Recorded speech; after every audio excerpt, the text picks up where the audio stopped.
個雞煲，攞一個。OK，攞個17號，一個8號。係啊，係啊。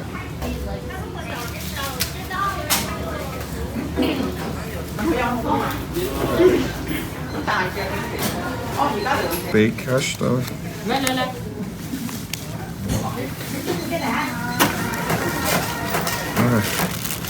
No, thank you. Hey, did you eat yet? I'm Victor, and we traveled to Vancouver for a week for a final trip before the baby came. Only a 2.5-hour flight away from the Bay, it was a short flight away for us to explore a city we haven't been to before, and one we've heard great things about, especially for food. When we originally planned the trip to Vancouver, it was forecasted to be about the same weather as the Bay at the time, but once we landed, we arrived to a historically cold weekend. But that didn't stop us from checking out all the different areas and what Vancouver had to offer. I didn't know much about Vancouver before going there, but I knew there was a huge Asian population. So of course, we were able to get a ton of great Asian cuisine, visit very dense Chinese neighborhoods, but also we got to explore so much more. Equipped with some recommendations from a friend from Vancouver, these were some of our favorites during our week in the Vancouver area. Anytime I visit a big city, the first place I want to check out is their Chinatown. I've mentioned this before in past videos, but Chinatowns are always special to me. I'm always curious about what types of Chinese businesses are around, what regions of China are represented, and just the opportunity to talk with some of my people. The first morning we woke up, we went straight to Chinatown. The only thing open that early was Sunfresh Bakery, and I was starving, so I wanted to check out what they had. Right when I walked in, I could hear the ladies behind the counter speaking loud Cantonese in Toisanwa, and was looking forward to interacting with them when I got up there. Traditional Chinese bakeries are always a place of comfort for me, and I know I'm always going to be able to order something that's delicious and nostalgic. From the shelves, you have your option of some classics, like some variations of bowl of baos and a few different types of mantaos. And then of course, the menu of hot items, which include a ton of different dumplings and buns. We ordered a few different buns, including a vegetable bun and a pork bun, and these were all massive. These hot baos really helped warm us up in this cold weather, and they were all really juicy and delicious. Just a great, quick takeout breakfast in Vancouver Chinatown. A few nights later, we were back in Vancouver's Chinatown for dinner to check out Bao Bei. With a really fun menu that pushed on Chinese cuisine and classics, we were struggling to decide what to order. We were happy to see there was an option for chef's choice on the menu. And anytime we get the option to let the kitchen pick for us, we're always down. Especially when it's a place we're trying for the first time. We got started with an appetizer sampler, with a spinach, bean curd skin, and crispy tofu. Great way to kick off the meal with some classic dishes. Next up, we got the soy honey crispy chicken thighs, one of my favorite dishes of the night. So crispy, juicy, and paired with a delicious mayo, just really great bites. And then the kitchen brought out a little bit of each dumpling for us. First up, the vegetarian pot stickers, and then we have one with prawn, scallop, and rockfish. There's another one with lamb, and lastly, the steamed spicy pork dumpling, which was my favorite one. Getting to try every single dumpling on the menu was great. After the dumplings, we get their mantao buns, which have a braised hoisin pork, along with salted cucumber and pickled ginger to add some great flavors to contrast the pork. And of course, you need a vegetable dish, and you can't go wrong with some king pea tips. And to close out, the sticky rice cakes. Overall, a great memorable dinner in Vancouver Chinatown that delivered on Chinese classics, while also adding a modern take to the cuisine. While we're still on the topic of Chinese food, we ventured out to Crystal Mall, located in Burnaby just east of Vancouver. Crystal Mall is a huge Chinese market with a large Asian food court with shops and hella different food stalls. There's a ton of these huge Asian food courts all around the Vancouver area. And it was pretty crazy that there's this much of it everywhere that we went. We walked around the entire food court before deciding to order from Shanghai Dim Sum House in the back corner. All of the dumplings we ordered from Shanghai Dim Sum House were great, but the one that stood out to me was the pan-fried pork buns.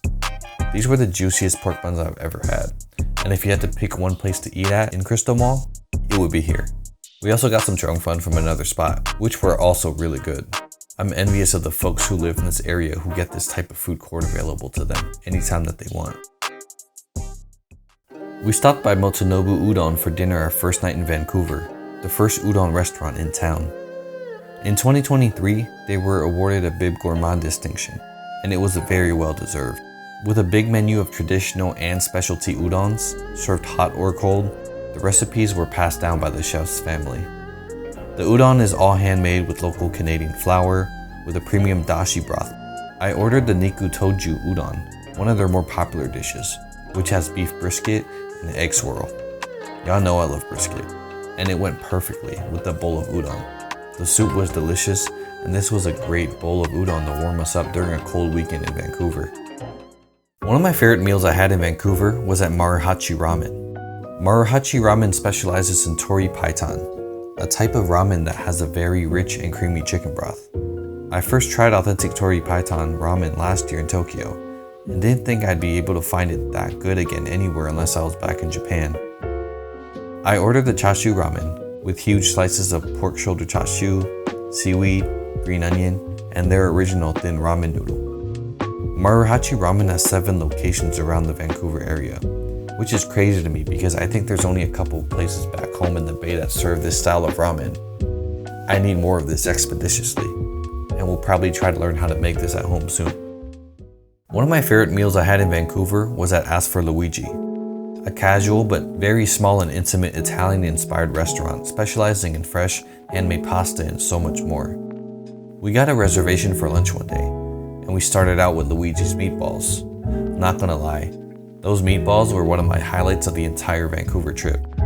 Seasoned and cooked perfectly, covered in a delicious red sauce, topped with some fresh parm, and served with some garlic bread fresh out of the oven, I could have devoured 5 more of these orders at least. And then of course, the pastas themselves were delicious. Both pastas that we ordered were so flavorful, had great sauces and complex flavors, and a perfect texture for the pasta itself. So good. As for Luigi's, undoubtedly one of the spots I'll definitely come back to again whenever I'm back in Vancouver. AnnaLena is a tasting menu restaurant in Vancouver and was awarded a Michelin star in 2023. We were able to grab a reservation for dinner on our last night in Vancouver, and we had a great experience to end the trip on. The tasting menu focuses on seasonal local farms and their ingredients, and features a variety of seafood, local produce, meat, and dessert. The menu overall was a really fun experience, allowing us to try amazing bites of creative dishes. You get started with some snacks, a kushi oyster, topped with apple jalapeno sauce with shaved foie, super rich and delicious. My personal highlight from the starters was the fried chicken, paired with chicken pate and black truffle, served in a bite size. And my favorite dish we got next was the mussels and shrimp, served with a torn bread. The bread itself was one of my favorite things I eat in Vancouver, and dipping it in this Dill Blanc sauce was amazing. And then with the cream cheese and caviar too, insane. We always try to mix up our dining experiences every time we visit a new city we haven't been to yet, with some higher end restaurants along with casual dining, and we definitely had a great experience at AnnaLena. Vancouver was a fun city to visit just to explore all the best food it had to offer. I highlighted some of my favorite meals during this week-long trip, but there's also a ton of other places I ate that were really good too. We got some really great tonkatsu at Saku Katsu right in downtown, and the premium cuts were delicious. A really popular spot in Chinatown that we tried was Phnom Penh, and we really enjoyed their wings. We got there right when it opened, and it was already packed. We ended up sharing a table with another couple, and really enjoyed some conversations with them during our meal. I love my Asian ice creameries, and Elephant Garden Creamery really delivered on their flavors. The mango coconut sticky rice scoop was perfect. We also had a ton of fun just exploring different Asian spots around Richmond. Overall, we had a great time in Vancouver, and would definitely go back again. The amount of Chinese and other Asian restaurants in the Vancouver area were insane to take in, but I'm glad we were also able to explore other types of cuisine as well while we were in town. Aside from food, there was so much beautiful nature and landmarks to check out, and we had an amazing time. Next time, we'll try to visit when it's a bit warmer though. Apparently, snow in Vancouver isn't common at all, and it just so happened to snow on our last day there. Being from the Bay, it's not often that I get to see snow, so it's always fun to see. Thanks for watching this episode of us exploring some great food in Vancouver, and I'll see y'all next time. Peace.